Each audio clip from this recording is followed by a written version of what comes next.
يا أيها الذين آمنوا اتقوا الله وقولوا قولا سديدا يصلح لكم أعمالكم ويغفر لكم ذنوبكم ومن يطع الله ورسوله فقد فاز فوزا عظيما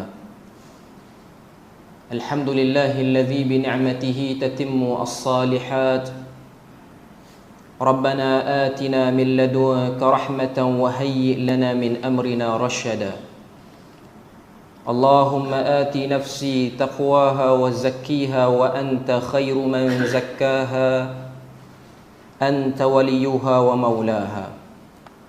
Alhamdulillah, syukur pada Allah Azza wa Jalla kerana dengan rahmat dan juga limpah kurnia yang Allah Ta'ala berikan, dapat kita sekali lagi bersama pada malam ni menyambung perbahasan kita daripada risalah Khurafat, Tahyul dan Mistik di Alam Melayu, yang mana malam ni kita akan sambung pada bab yang pertama.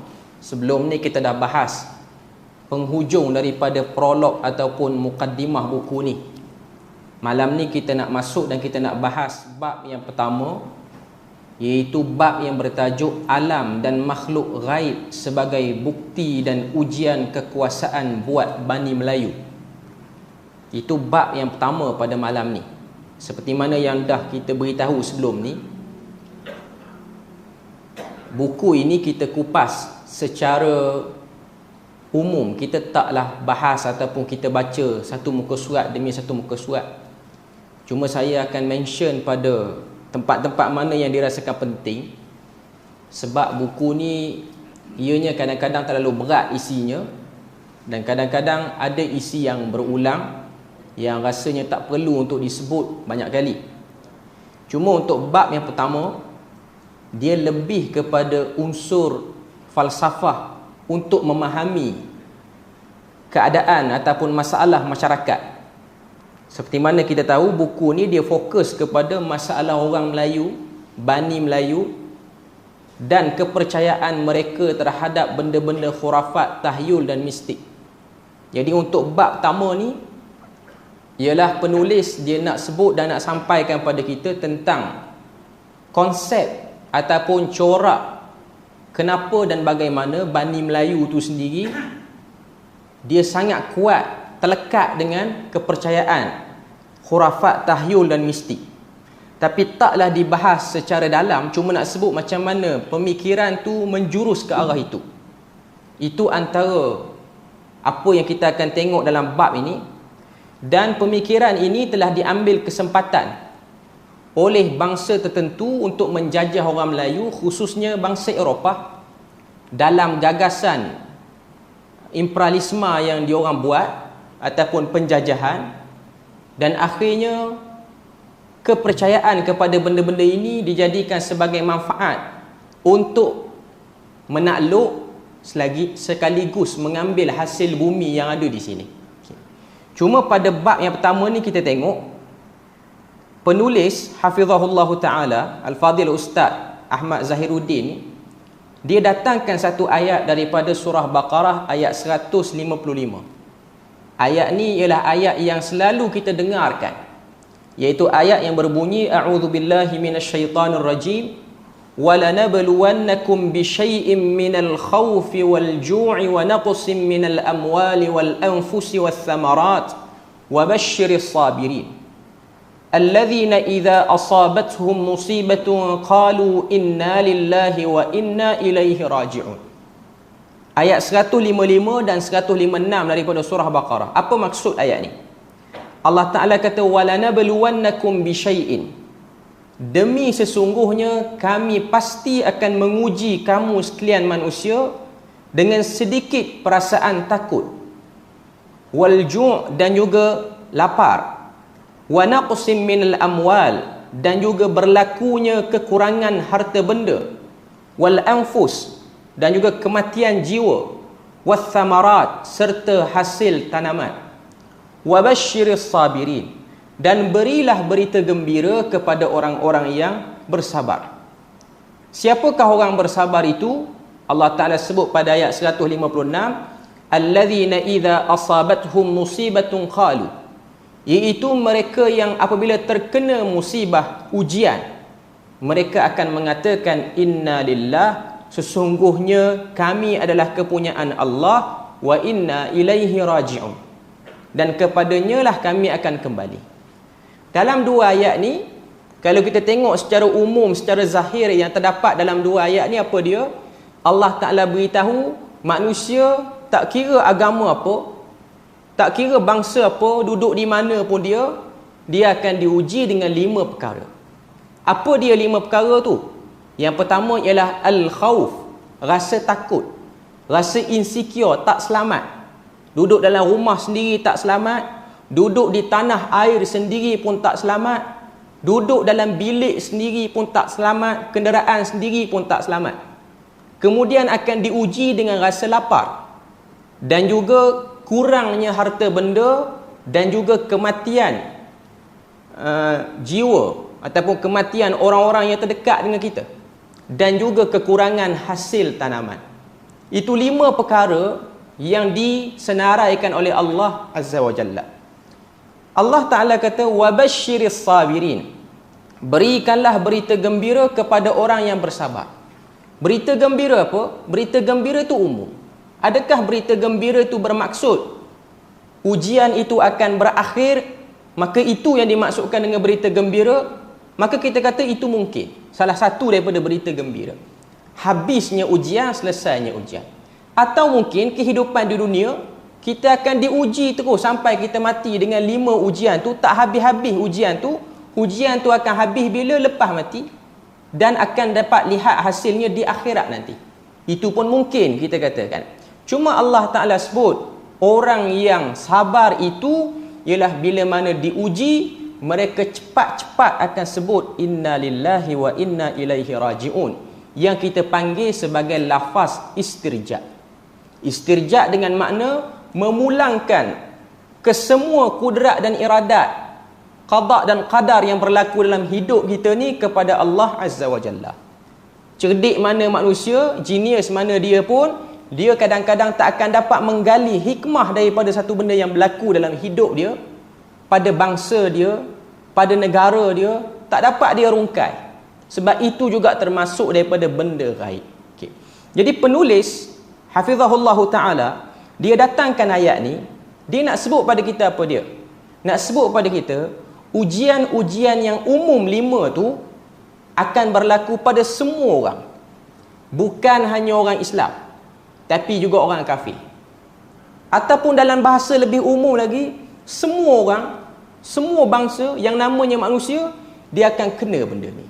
Tak kiralah dia muda, dewasa, ataupun dia orang tua, selagi mana dia ada umur atas dunia ni, akan silih bergantilah datang ujian-ujian ini. Dan ujian itu tidak semestinya 5 perkara ni. Boleh jadi lebih dan boleh jadi kurang. Dan ujian itu boleh jadi datang berat pada setengah orang, ataupun ujian tu boleh jadi datang ringan pada setengah orang. Cuma nak sebut manusia hidup atas dunia ni, dia akan diuji. Dan Allah Ta'ala akan melihat dan menilai pada semua manusia yang telah diuji tu, tak kira kafir, tak kira muslim, ayyukum ahsanu amala, siapa yang paling baik amalnya, ataupun siapa yang paling baik responnya bila mana diuji. Itu terjemahan yang paling mudah untuk kita faham. Tuhan nak tengok bila mana dia uji, respon kita sebagai hamba macam mana. Okay. Termasuklah dalam ujian itu yang nak kait dengan khurafat, tahyul, mistik ni, ialah pada ujian al-khawf, takut. Sebab kalau kita tengok, bila mana kita sebut khurafat, tahyul, mistik ni, dia akan berkait dengan rasa takut pada benda yang tak nampak di mata. Dalam bahasa mudahnya, takut hantu. Itu ujian. Macam mana nak berhadapan dengan rasa takut tu? Ada orang dia nak hilangkan rasa takut, dia deal dengan benda yang dia takuti tu. Dia berdamai, cuba buat persefahaman dengan cara jamu benda yang dia takut itu. Beri jamuan pada hantu. Okay. Itukah respon yang Tuhan nak bila mana kita diuji? Ternyata bukan itu yang Tuhan nak. Tuhan nak yang lain.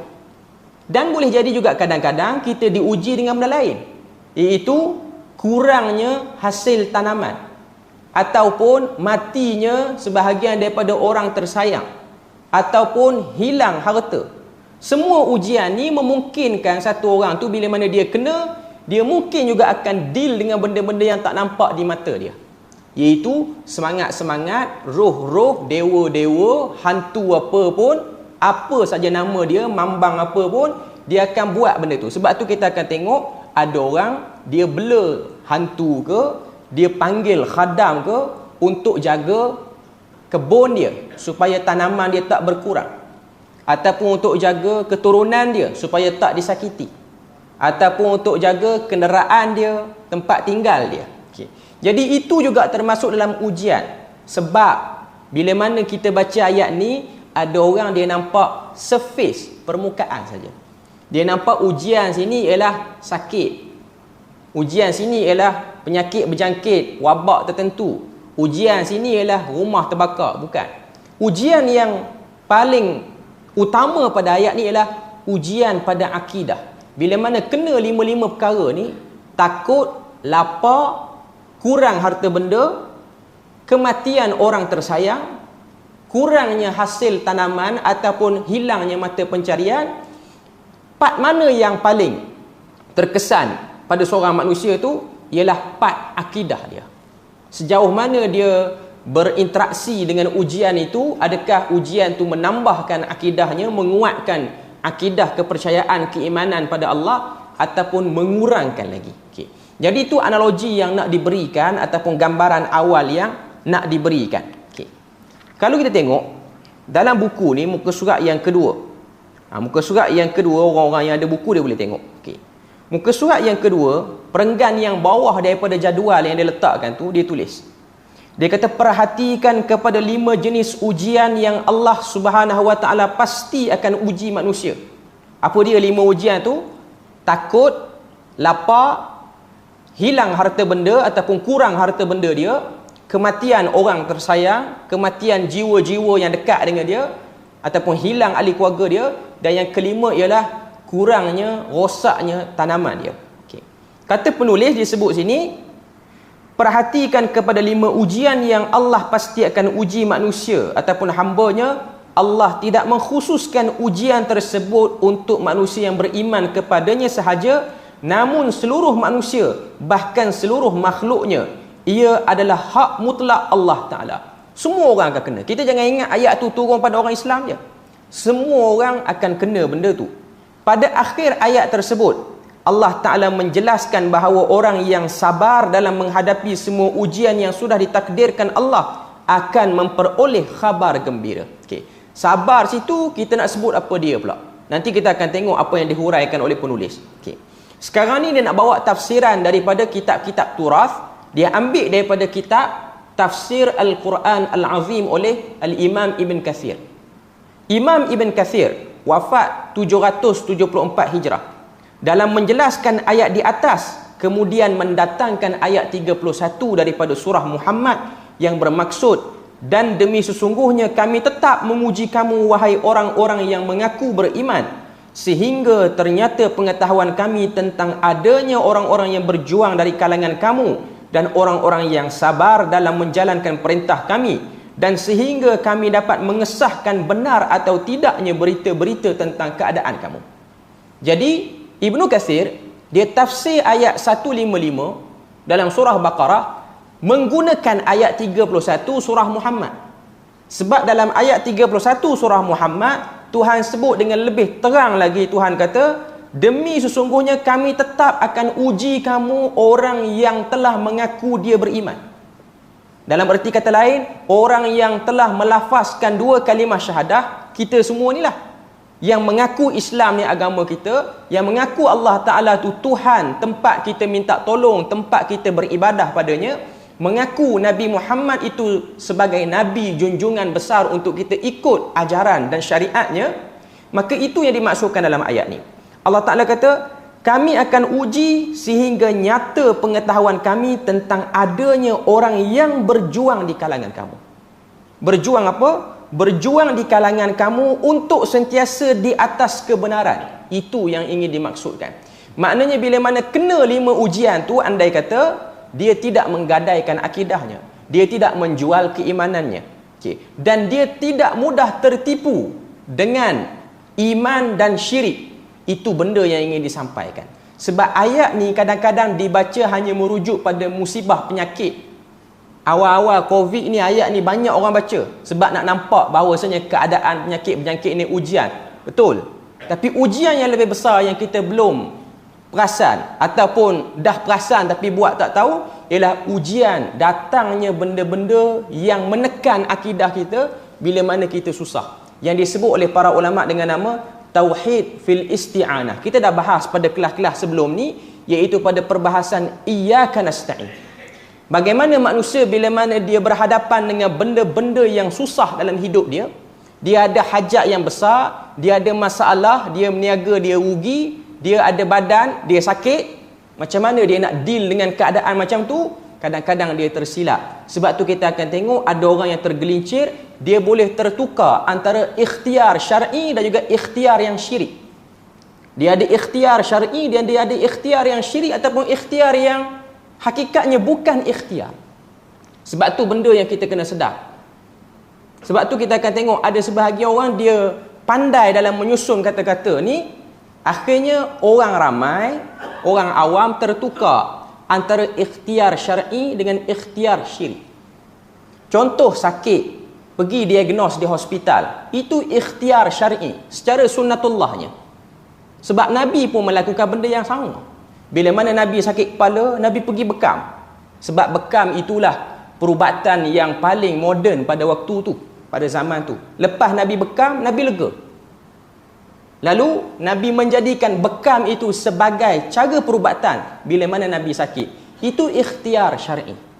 Bukanlah Nabi pergi diagnos dengan mana-mana pawang, bukan. Sebab macam yang dah saya sebut sebelum ni, orang yang sakit dia pergi jumpa bomoh, pawang, poyang, apa semua istilah yang kita guna, cara perubatan lain-lain. Cara perubatannya lain-lain. Mantranya pun lain-lain. Jin yang diguna untuk rawat tu pun lain-lain. Dan kadang-kadang jin yang dijadikan perantaraan tu bukan pakar pun pada penyakit tu, hanya pakar dalam menipu saja. Itu benda yang kita kena tahu. Sebab itulah kalau kita tengok, inilah yang dimaksudkan dengan ujian dalam akidah. Sebab tu Nabi sebut dalam hadis, Nabi kata man ata kahinan au arrafan, siapa-siapa yang pergi jumpa kahin. Kahin ni maksud dia apa? Satu orang bomoh yang dapat mengetahui benda-benda yang dah berlaku, yang dah merosakkan keadaan ataupun memburukkan keadaan. Contoh kita sakit, pergi dekat dia, dia pun kata, oh sakit ni kena buat orang. Ini dia panggil bomoh, bahasa Arab panggil kahin. Satu lagi dia panggil arraf. Arraf ni maksud dia apa? Benda tak jadi lagi, cuma pergi ramal je dulu. Contoh ada anak nak kahwin, nak tengok kalau dia kahwin dengan pasangan ni okey tak okey. Pergi jumpa arraf. Nabi kata siapa yang pergi jumpa bomoh kahin atau bomoh arraf, lam tuqbal salatuhu 40 yawman. Tidak diterima salatnya selama 40 hari, 40 malam. Dalam erti kata lain, sia-sia amalan kita dengan sebab kita pergi jumpa. Nabi blok benda tu sebab Nabi tahu itu ikhtiar tidak syar'i. Itu ikhtiar yang tidak syar'i. Tapi dalam bab sakit yang lain, Nabi pergi jumpa orang-orang yang pakar dalam buat ubat-ubatan tradisional, yang pandai dalam bab akar-akar kayu pun semua ni. Antaranya ialah Harith bin Kaladah. Dia seorang musyrik, dia bukan orang Islam pun, tapi Nabi dapatkan nasihat dia sebab dia pakar dalam akar kayu ni. Nabi pergi sebab dia tak guna mantra. Benda tu jelas, kita nampak pokok ni, pokok ni, pokok ni. Adapun bomoh pawang, dia guna mantra, mantra dia kita tak faham. Atau kalau kita faham pun, dia tunggang terbalik. Depan ayat Quran, belakang ayat Jawa. Lepas tu patah ayat Quran balik, jadi ayat Jawa balik ujung. Jadi itu mantra-mantra yang rosak. Sebab tu benda ni kita kena berhati-hati dalam bab ni. Saya 2-3 hari lepas, ada orang hantar satu video daripada satu orang penceramah. Penceramah yang terkenal, banyak kontroversi di Pantai Timur juga penceramah ni. Video dia, tajuk dia, upload di YouTube. Lebih kurang durasi dalam 5 minit lebih. amalan mendatangkan khadam ayat Al-Quran. Dia baca daripada kitab. Cuma kitab tu dia tak angkat. Saya nak tengok kitab apa yang dia baca. Sebab kuliah tu di masjid. Kuliah tu di masjid. Okay. Dia baca siapa yang mengamalkan ayat ini. Ayat mana? 4 ayat terakhir daripada surah Kahfi.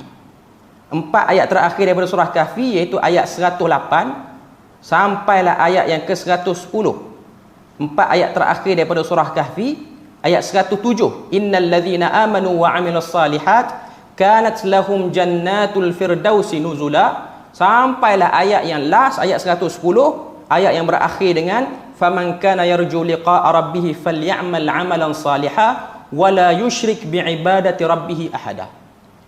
Siapa yang baca ayat ni sebelum tidur, kemudian dia yakin dengan hati dia, maka dia akan dikejutkan pada waktu yang dia nak. Maka ustaz tu pun dia bagi amalan tu pada orang yang datang kuliah dia. Dia kata bila mana kita baca ayat ni, 4 ayat ni, kita pun sudah baca, kita pun sebut, ya Allah, dengan khadam ayat ni, jadikanlah aku boleh bangkit tidur pada waktu sekian dan sekian. Dan khadam ayat tu akan datang menjelma. Dia pun kata siap-siap, khadam ni bukan jin, khadam ni malaikat. Boleh menjelma dalam bentuk orang-orang yang kita kenali. Boleh jadi isteri kita, boleh jadi mak ayah kita, boleh jadi anak kita. Bila mana kita niat elok-elok, maka pada waktu tu dia akan datang kejut kita dengan menjelma bentuk orang yang kita kenal. Ataupun dia kata dia datang dalam bentuk dia tarik ibu jari kanan kita. Dia tarik banyak kali dan jangan takut, dia kata. Bangun, sebab itu ialah permintaan pertolongan. Kalau kita tak bangun, dia akan merajuk khadam tu lari, dia tak jadi dah lepas pada tu. Okey. Itu yang dia sebut. Saya nakal sebiji-sebiji apa yang dia sebut, cuma saya tak ikut lorak dia je. Cuma nak katanya dia sebut benda tu. Saya pun duk buatlah carian hadis tu. Ada atau tidak? Sebab dia baca tu daripada riwayat. Okay. Kita pun duk buat carian, jumpa hadis tu. Hadis tu diriwayatkan daripada Ismail bin Rafi'. Ni nama perawi dia. Hadis tu panjang. Cuma saya nak ambil yang dia sebut saja.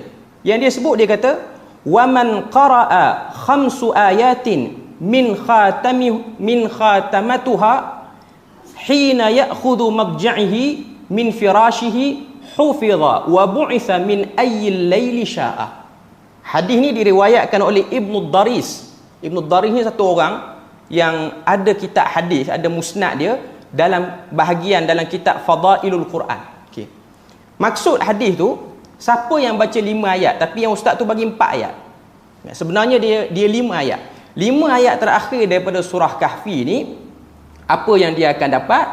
Dia akan didatangi dan dia akan dijaga dan didatangi oleh khadam ayat tu lah, lebih kurang, yang akan datang pada waktu mana-mana saja yang dia nak. Maknanya dia niat waktu mana. Okay. Bila mana kita tengok komentar para ulama berkenaan dengan hadis ni ada 3 kecacatan. Dalam erti kata lain, hadis ni dhaif jiddan. Kecacatan yang pertama ialah perawi yang meriwayatkan hadis ni nama dia Ismail bin Rafi'. Ismail bin Rafi' ni kalau kita tengok An-Nasa'i, Daruqutni menilai dia sebagai matruk, ditinggal riwayat dia. Okay. Kemudian terputusnya antara Ismail bin Rafi' itu dengan Nabi. Sebab Ismail bin Rafi' itu daripada tabaqah yang ke-7 dan dia tu bukanlah daripada kalangan kibarut tabi'in. Jadi itu antara dia punya problem yang kedua, kecacatan yang kedua.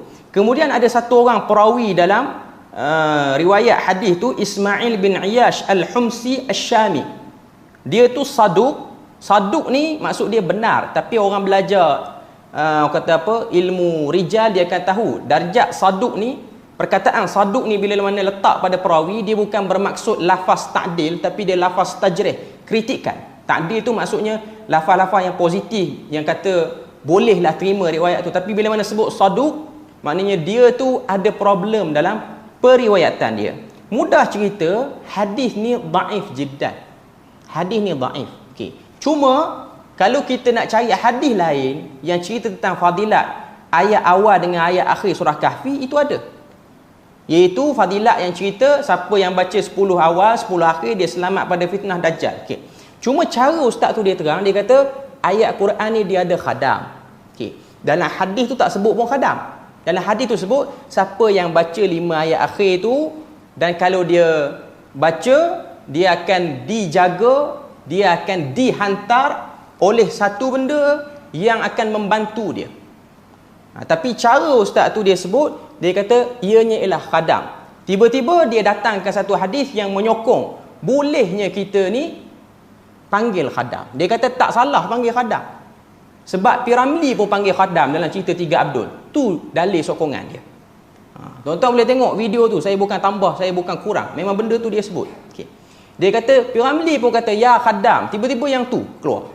Mungkin dia nak buat lawak. Tu saya tak tahulah. Okay. Dia kata ada hadis yang diriwayatkan oleh Imam Bukhari.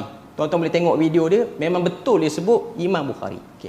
Ada hadis yang diriwayatkan oleh Al-Imamul Bukhari yang mana Nabi kata kalau kita berada di tengah padang pasir, binatang tunggangan kita tu hilang ataupun dia lari, kita boleh seru dan kita boleh sebut ya ibadallah ihbisu.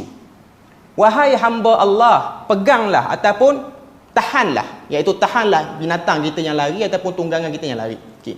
Dia sebut dalam video tu hadis tu riwayat Bukhari. Okay. Saya pun buat carian. Betul ke Imam Bukhari yang riwayat? Hadis tu memang ada, tapi hadis tu ternyata bukan riwayat Bukhari. Saya duk cari. Dalam Sahih Bukhari pun tak ada. Dalam kitab-kitab lain yang Imam Bukhari tulis selain daripada Sahih Bukhari, antaranya Adabul Mufrad dan lain-lain pun tak ada. Okay. Cuma hadis tu dia duduk dalam kitab lain. Dia duduk dalam kitab apa? Dia duduk dalam kitab Musnad Abu Ya'la dan juga riwayat At-Tabarani. Okay. Hadis tu dia bunyi, apa hadis dia? Idzan falatat dabbah, bila mana binatang tunggangan kita ni dia lari ataupun dia hilang sebab kena curi tengah padang pasir, bi ardin falah, di satu tempat yang kosong, falyunadi, maka kita pun seru ya ibadallah ihbisu alayya, wahai hamba Allah, tahanlah binatang tunggangan aku tu ataupun benda-benda yang hilang tu. Okey. Kemudian kata Nabi dalam hadis tu, memang hadis ni disandarkan pada Nabi, fa inna lillahi fil ardi hadiran sayuhbisuhu. Sesungguhnya Allah Taala itu atas muka bumi adanya penjaga-penjaga yang akan memegang ataupun yang akan menjaga benda-benda yang hilang. Sayuhbisuhu alaikum. Dia akan pegang dan dia akan tahan kepada kamu. Okey. Hadis ni diriwayatkan oleh sahabat bernama Abdullah bin Mas'ud. Jadi ustaz tu dia kata hadis ni lah yang menjadi dalil bolehnya kita ni panggil khadam apa-apa, tak ada masalah panggil khadam ni. Dia sebut berdasarkan amalan 4 ayat akhir daripada surah Kahfi tu. Okey. Pertama kita dah baca riwayat daripada surah Kahfi tu, riwayat yang dhaif. Okey. Yang kedua, problem kedua dalam video tu, dia kata boleh panggil seru satu-satu benda ni bila mana barang kita hilang berdasarkan hadis riwayat Bukhari. Pertama, Bukhari tak riwayat benda tu. Yang riwayat ialah Abu Ya'la dan juga At-Tabarani. Tapi saya agak terpesona dengan keyakinan ustaz tu dia sebut Bukhari. Mungkin dah terbiasa sebut gebang kot suka hati, dia jadi macam okey. Nampak muka dia tu okey lah. Macam yakin memang benda tu ada dalam Bukhari. Okay. Tapi bila mana kita cek, memang tidak ada dalam Bukhari tu sendiri. Tapi hadis tu memang ada lah. Okay. Tengok apa nilaian para ulama terhadap hadis tu. Kata Al-Haythami, dia kata pada hadis itu ada seorang perawi nama Ma'ruf bin Hasan dan dia seorang yang dhaif. Selain pada tu Ibn Alan dalam Syarah Azkar An-Nawawi, dia mengatakan Ibnu Hajar Al-Asqalani mengatakan hadis itu gharib. Dan hadis ini juga dikeluarkan oleh Ibnu Sunni dan At-Tabarani, dan pada sanadnya berlakunya inqita' baina Ibnu Buraidah wa Ibnu Mas'ud. Terputus sanad antara Ibnu Buraidah dengan Ibnu Mas'ud. Secara umumnya hadis itu dhaif. Okey. Dia dhaif. Okey. Lepas tu nak bincang, boleh tak beramal dengan hadis ni? Sebab ramai orang jadikan dalil boleh istighatsah. Hadis ni dikatakan hujah boleh istighatsah. Istighatsah ni maksudnya apa? Talabil aun, minta tolong pada orang, bukan minta tolong pada Allah Ta'ala, minta tolong pada orang.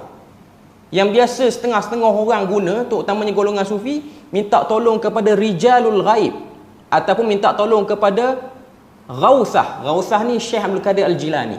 Minta tolong. Boleh ataupun tidak? Jawapannya, hadis itu bukan dalil kepada perbuatan itu. Sebab hadis itu disyarahkan oleh para ulama mengatakan bahawasanya bila mana Nabi kata ya ibadallah, wahai hamba Allah, merujuk kepada selain manusia, bukan manusia. Ditambah pula dalam Al-Quran, Allah Ta'ala sebut dalam surah Fatir tentang seruan-seruan yang kita seru kepada benda lain selain pada Allah Ta'ala. La yasma'una du'aakum, dia tak boleh dengar seruan tu. Andai kata kalau dia boleh dengar pun, dia tak boleh buat apa-apa. Okay. Cuma nak sebut pada kita sini, dengan cara dia sebut macam tu, dia menambah keyakinan kepada orang awam boleh buat amalan tu.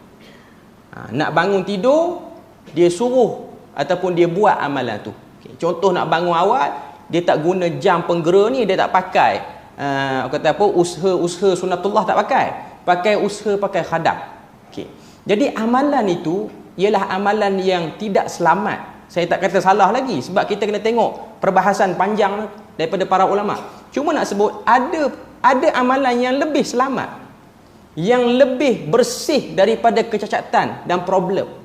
Kenapa ditinggalkan? Kenapa diambil benda tu? Saya jumpa pun, kalau kita buat carian dalam Google hadis ni, kebanyakan ni kita akan jumpa pada maktabah Syiah online, banyaknya di situ.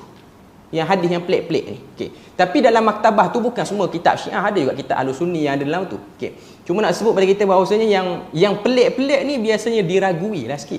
Dan memang kalau kita baca kitab Al-Manarul Munif oleh Ibnul Qayyim, panduan untuk kenal hadis tu palsu ataupun tidak, antara benda yang dia beri pengecaman pada kita orang awam ni ialah adanya unsur-unsur pelik ataupun fadilat-fadilat yang pelik, fadilat-fadilat yang tidak jelas. Contoh bilangan pahala yang over sangat, ataupun datangnya benda-benda yang menjelma dekat dengan kita. Sebab kalau kita tengok, panggil khadam ni sahabat Nabi pun tak pernah buat. Hatta Nabi sendiri pun dalam hadis yang sahih, bila mana Nabi dikacau waktu bangun malam salat, apa Nabi buat pada syaitan yang kacau Nabi tu? Nabi pegang syaitan tu, dan Nabi rasa dalam hadis yang diriwayatkan Imam Muslim tu, Nabi pegang, Nabi rasa sejuknya lidah syaitan tu. Lalu Nabi kata, kalau tidak kerana permintaan saudaraku Sulaiman supaya kelebihan tu tak akan dapat pada orang lain, maka aku akan pegang kamu dan aku akan ikat di tiang di masjid Nabi, dan kamu akan dimainkan ataupun budak-budak di Madinah akan tengok dan bermain dengan kamu. Maknanya Nabi sendiri pun tak dapat nak panggil benda tu, sebab benda tu sudah diberi kelebihan oleh Allah Ta'ala kepada Nabi Sulaiman. Jadi yang boleh panggil khadam ni, yang boleh jadikan syaitan, jin sebagai khadam, ialah Nabi Sulaiman sahaja. Itu yang disebut dalam Al-Quran. Macam mana Nabi Sulaiman guna syaitan untuk menyelam di laut dalam, buat naik permata-permata. Itu disebut dalam surah Al-Anbiya. Okay. Itu benda yang kita tahu. Secara umumnya, kalau kita nak guna khadam, benda-benda seperti itu bukanlah termasuk daripada benda yang dianjurkan secara serius oleh Nabi. Bahkan Nabi suruh kita buat benda lain. Okay. Saya nak sebut sikit lagi dalam masa yang ada ni. Pada muka surat yang keempat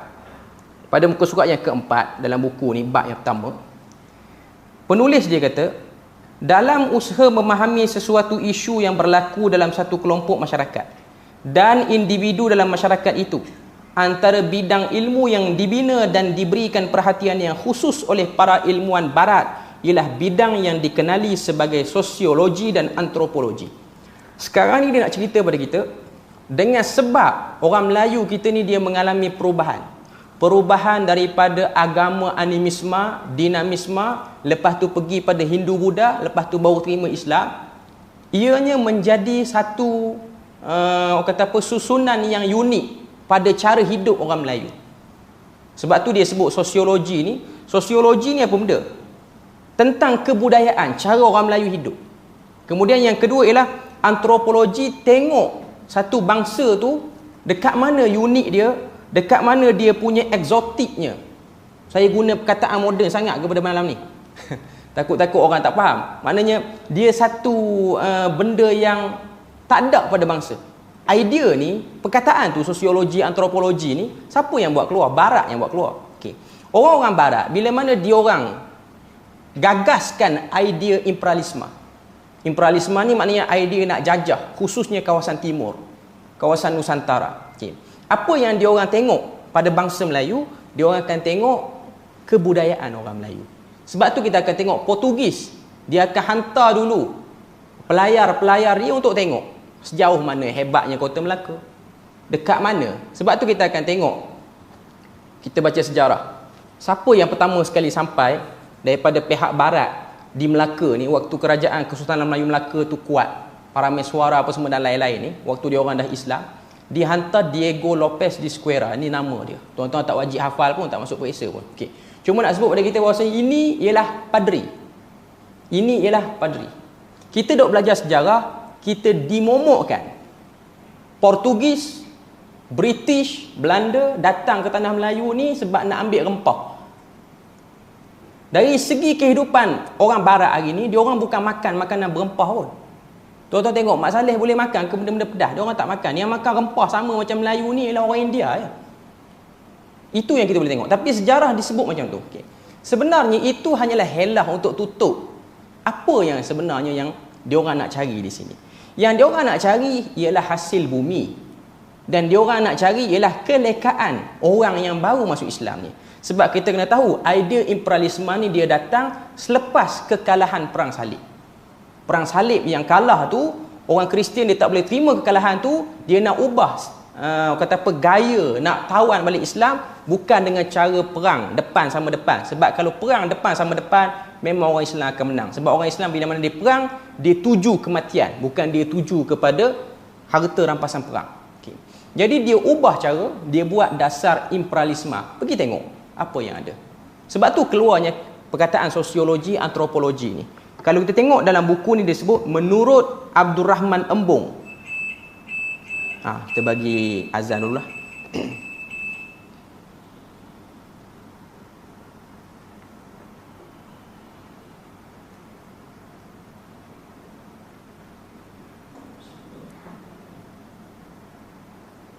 Allahu Akbar, Allahu Akbar. Allahu Akbar, Allahu Akbar.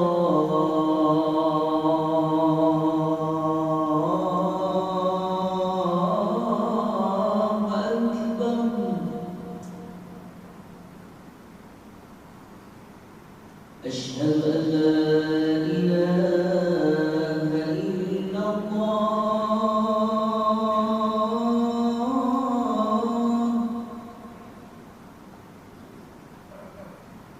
Asyhadu an la ilaha illallah.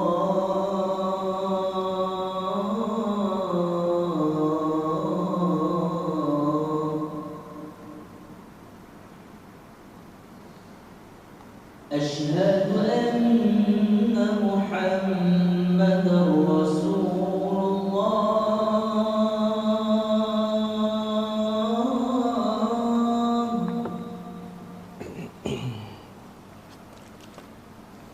Asyhadu anna Muhammadar Rasulullah.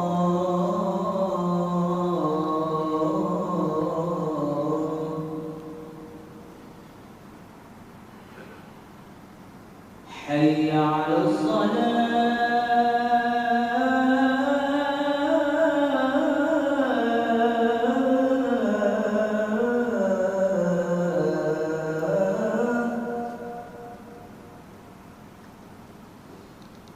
Hayya 'alas salah.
Kita sambung sikit lagi, 3-4 minit lagi saya nak selesaikan poin ni.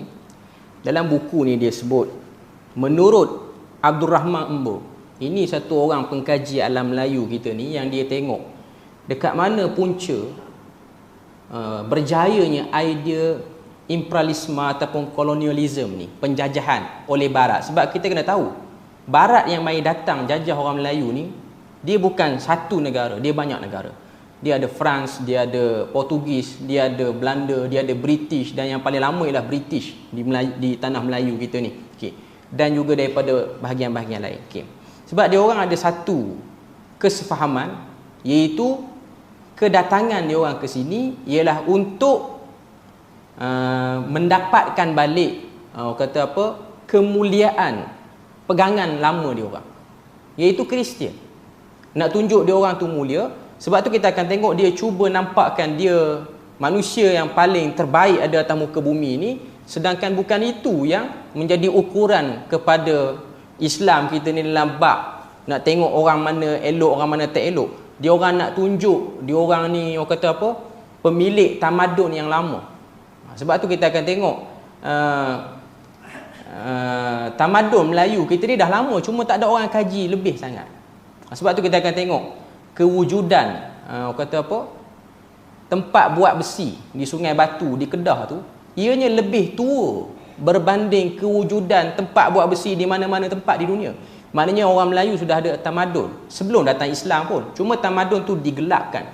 Cuma saya nak sebut sini, dia kata antropologi ni tengok dekat mana peliknya bangsa ni berbanding bangsa lain. Orang Barat dia tengok ada kepelikan pada orang Melayu ni, iaitu kuat sangat percaya kepada mistik, khurafat, tahyul. Ini ialah satu batu loncatan, satu manfaat yang kita boleh guna untuk kita lalaikan diorang dengan benda ni, dan akhirnya kita duduk di tanah diorang dan kita pun ambil hasil bumi diorang.